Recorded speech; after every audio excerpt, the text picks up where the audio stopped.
Welcome to Lit Screen Talk, where literature and cinema meet.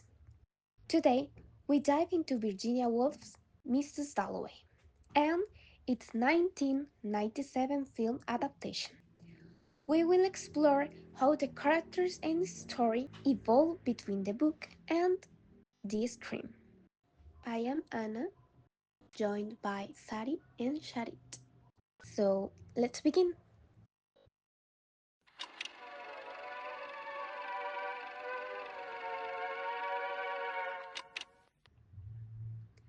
Let's start with Clarissa Dalloway.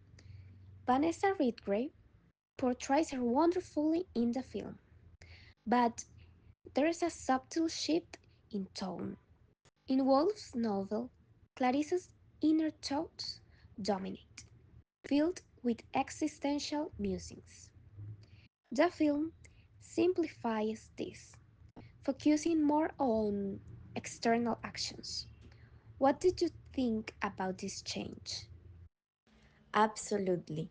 The novel delves deeply into Clarissa's complex psyche, while the film's focus on her relationship with Peter and Sally makes her appear more nostalgic and less introspective. This shift impacts her character's depth. I also noticed that in the book, Clarissa's connection with Septimus Warren Smith is more symbolic. The film does show Septimus, but his story doesn't feel as intertwined with hers. It's almost like they exist in parallel worlds, while Woolf uses their experiences to comment on similar themes. The novel ties their lives together more closely, highlighting the common struggles they both face.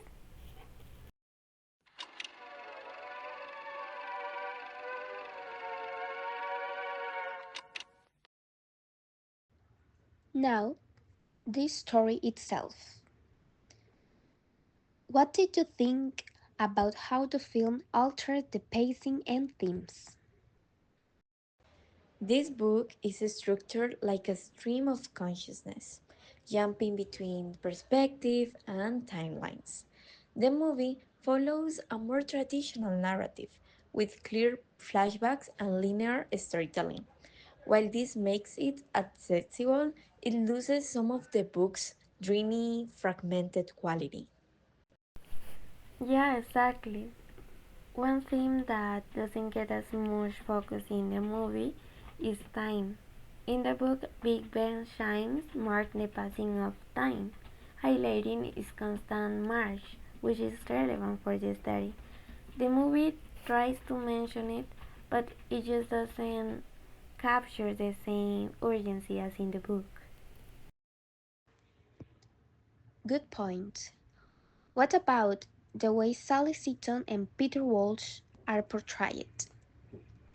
Sally, in the movie, feels less rebellious compared to her lively, free spirited portrayal in the book, and Peter seems more pitiable than passionate.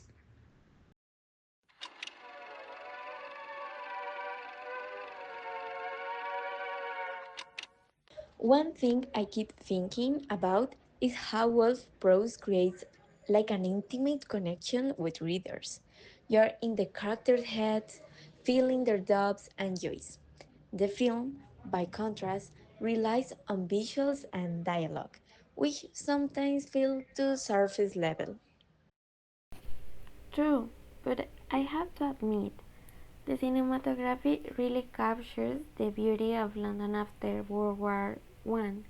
This period, marked by reconstruction and social change, creates a sense of place that complements the story in a way that the book couldn't. That's fair. So, would you say the film is a good adaptation overall? I mean, it is a solid adaptation, but it is not a replacement for the book. It simplifies the complexities Wolf is known for. Agreed, it's a great introduction to Wood's work, but if you want to get the full experience, you really need to read the novel. The depth and nuance in her writing are unmatched.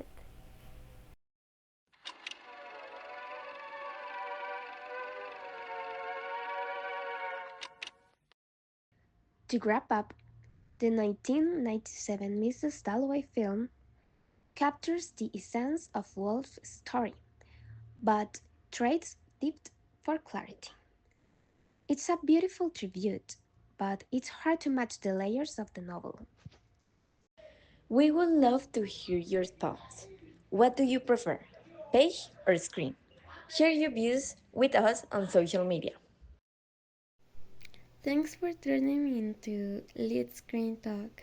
Until next time, enjoy your reading and watching.